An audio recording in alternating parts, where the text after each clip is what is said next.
El beneficio que recibió el monstruo de la Sierrita, que le concedió detención domiciliaria sin un brazalete de seguridad, deja muchas preguntas sin responder. El criminal confeso había registrado la dirección de la vivienda de un familiar como el sitio donde cumpliría su pena. Sin embargo, los propietarios del inmueble aseguraron que Byron Palacio nunca vivió en ese lugar. En los registros del INPEC, Byron Palacio debía estar en esta vivienda del barrio La Sierrita de Barranquilla, terminando de pagar 5 condenas que suman 58 años de prisión por el delito de abuso sexual a menores. Elmer Fernández, tío del monstruo de La Sierrita, aseguró que nunca ha dormido en su casa. El abuso fue del de poner esta dirección, porque ninguna persona que ha cometido un delito va a aceptar de que en su casa quede involucrada. El familiar del condenado además señaló que el INPEC nunca estuvo en su casa, constatando que Byron Fernández estuviera en la vivienda. Pero aquí el INPEC nunca ha venido. ¿Nunca vino el INPEC aquí? Nada, nunca ha venido el INPEC aquí. Esporádicamente pasaba y yo, la voz de que sobrino y sabía que había salido de la cárcel. Digo, bueno, el man ya sí, tuvo que verse recuperado. El director regional del INPEC en Atlántico aseguró que Byron Palacio, quien purga 5 condenas por violación de menores, no tenía brazalete electrónico. Además afirmó que solo 2 guardianes custodian a más de 1000 personas que tienen la casa por cárcel. Hay que entender que en este momento hay aquí en Barranquilla el Bosque tiene el control de 1800 domiciliarios, y obviamente pues la revista a cada una de estas personas se hace en periodos y en forma esporádica.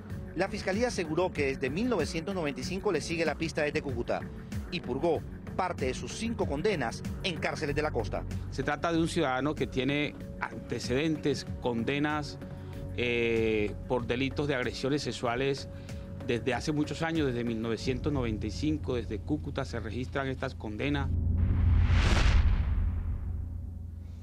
Quiero saludar en nuestros estudios de NTN 24 a esta hora a Natalia Springer. Ella es investigadora, politóloga y autora del informe Como Corderos entre Lobos. Señora Springer, bienvenida al programa La Noche. Buenas noches, Jason, a ti y a todos los que nos ven a esta hora en NTN 24. Quiero preguntarle, al haberle dado casa por cárcel a este hombre, ¿se pasaron por alto delitos atroces? Pero por supuesto, mira, esto fue un terrible error de la señora jueza, por supuesto, y que dejó al descubierto los grandes problemas que tiene el INPEC. Fíjate que distinto a otros casos, porque hay que denunciar también que los niveles de impunidad en el tema de la violencia contra los niños, especialmente la violencia sexual, pero también el reclutamiento, que como sabes es un tema que he trabajado muchísimo, pues la impunidad es elevadísima, es superior al 90%. Sin embargo, en este caso teníamos 4 condenas en firme, 4 condenas por 5 casos que se habían documentado, a pesar de que este señor es un predador en serie sobre el que recaen no sabemos cuántos casos. De hecho, luego de su salida hay un nuevo caso en su contra. Es decir, imagínate lo que esto significa. La señora juez lo deja salir a pesar de que sobre él pesan 58 años de condena y luego de haber cumplido poco más de 6, lo deja salir. Esto por una cuestión médica. Presos como él deben pagar sus penas, si es que están en una condición médica muy delicada, deben cumplir con su pena en espacios penitenciarios especiales en los que se les ofrece atención hospitalaria. Sin embargo, a él se le dejó libre y prácticamente no hubo absolutamente ningún control, como bien lo ha admitido finalmente el INPEC. Es una vergüenza y muestra cuánto este sistema es frágil, es débil, y toda la política de descongestión de las cárceles por vía de las domiciliarias pues se pone en crisis. Es que esa es mi duda. Exactamente lo que le diagnosticaron a este señor fue tuberculosis multiresistente a fármacos. Exacto. Y por esta razón lo declaran incompatible con establecimiento carcelario. Le dan su beneficio de casa por cárcel. Pero ¿se puede desconocer el principio de prevalencia de interés superior, en este caso de niños, niñas y adolescentes? No, es que para estos casos, porque recuerda tú que hemos tenido, por ejemplo, pues presos también de alta peligrosidad, también muy enfermos. Para eso existen, digamos, los espacios carcelarios en donde se les ofrece atención médica, hospitalaria a los presos y están cumpliendo con su pena. Lo que señalas es lo más importante de este asunto. De ninguna manera se le debió dejar libre a este señor. Es un predador sexual en serie, es un peligro para la sociedad. Ha quedado demostrado que una vez libre volvió otra vez a delinquir. No sabemos cuántos casos hay en su haber. Era un riesgo enorme para la sociedad. Sin embargo, la jueza cometió un error gravísimo y, por supuesto, el IMPEC, que de ninguna manera se interesó en este caso, permitiendo que volviera a delinquir, atacando a niños nuevamente. Representante Efraín Torres, ¿qué dice la ley colombiana? ¿Un abusador de menores puede tener un beneficio penitenciario? En ningún momento puede tener un beneficio aquellos violadores y asesinos de niños. Lo que hizo la jueza en este momento fue darle prisión domiciliaria por el tema del estado de salud, pero cometió errores como el del brazalete. En ningún momento se puede dejar a una persona en una prisión domiciliaria sin tener el control de su ubicación. Si esto fue así y responsabilidad del juez, el IMPEC debió tener por lo menos un guardia 24 horas en su casa. Es que me imagino el terror de cada uno de los vecinos, de los papás, de los niños que estaban por la calle al lado donde estaba ese preso. Él mismo lo dijo, Jason, el temor que tengo de salir a la calle es que vuelva a repetir este tipo de delitos. Entonces hay que fortalecer el tema de la situación penitenciaria, responsabilidad, algunas alianzas pública-privadas para que tengan los recursos, pero responsabilidad con todo lo que esto conlleva, la violación, los asesinos contra nuestros menores, y es una responsabilidad grande por parte de la jueza y por parte también del IMPEC que este preso se haya escapado. ¿Sabe qué dijo el director del IMPEC? Dijo que en Colombia no es fácil verificar si los detenidos cumplen o no con la medida de detención domiciliaria, porque hay 45.000 condenados en esta condición en todo el país. Y por lo menos para este caso, para el de Barranquilla, él tenía solo 2 personas, 2 hombres custodiando a por lo menos 1.800 reos. Entonces, que no era periódico, que no se hacían estas visitas a las casas por lo menos una vez a la semana, que eso no se puede garantizar.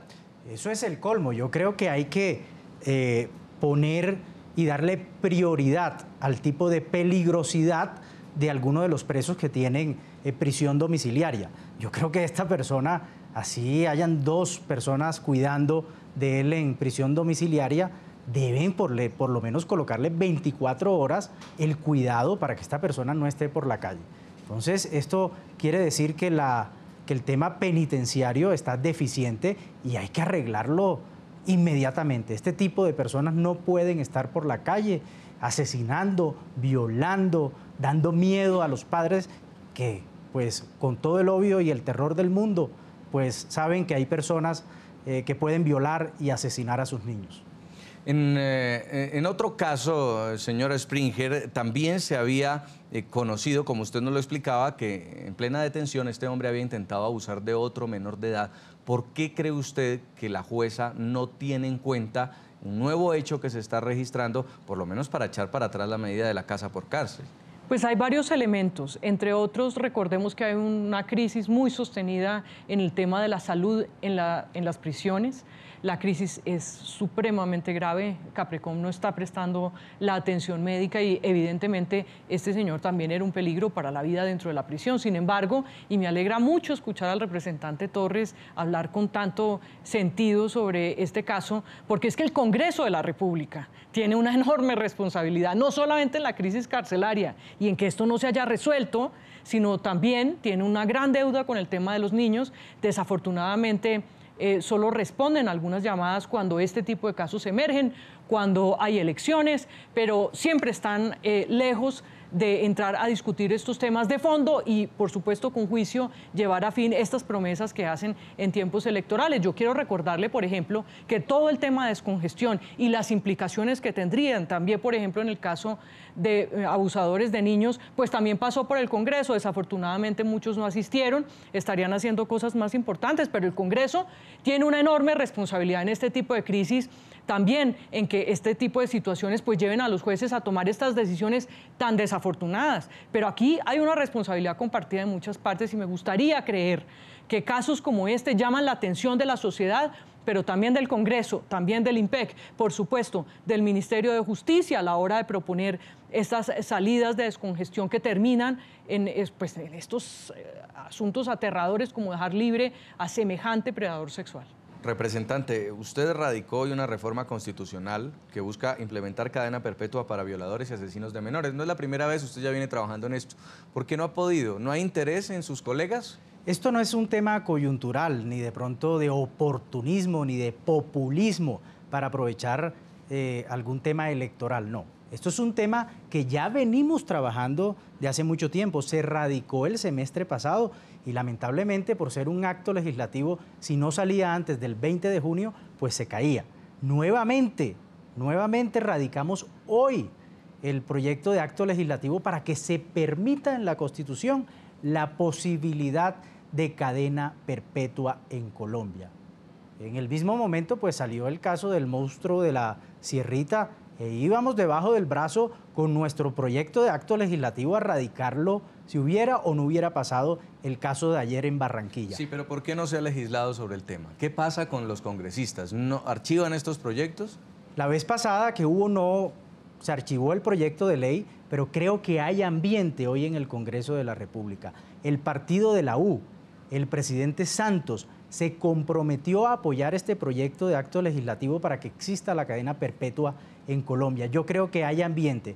Yo voy a tocar puerta por puerta, oficina por oficina de cada congresista para conquistar el voto y darle el paso libre a la cadena perpetua en Colombia para violadores y asesinos de niños. Pero también, como decía Natalia, hay que fortalecer, hay que tener compromiso en el Congreso de la República para darle todas las herramientas en el régimen penitenciario y puedan cumplir a cabalidad todo este tipo de penas que el sistema judicial le dé a este tipo de delincuentes. Sí, porque si el director del IMPEC tampoco tiene recursos, ¿cómo va a poder garantizar el control y la vigilancia de los presos? Yo felicito también por la oportuna captura por parte de la policía de este delincuente, de este asesino, de este violador que cogieron en la vía hacia Maicao, pero hay que tener vigilancia, no podemos esperar a estar en alarmas cuando un personaje como estos se escapa. Sencillamente hay que tener los recursos necesarios,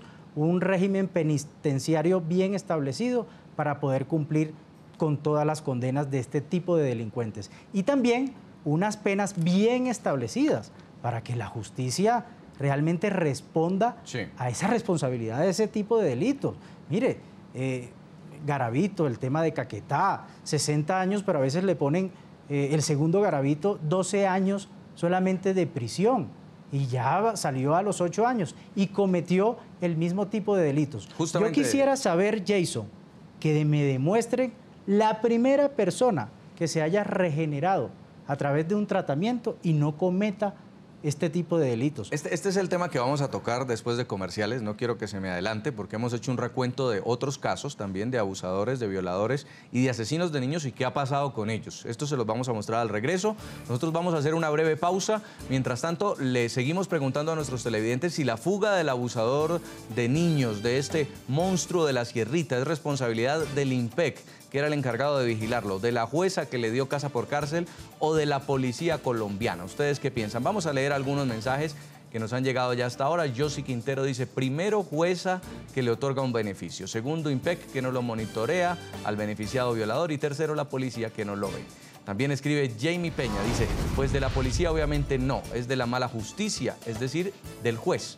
También escribe Lina, dice, pues de la jueza, que considera que no es un peligro para la sociedad y le da casa por cárcel. Absurdo. Vamos a la pausa en segundos, regresamos en La Noche.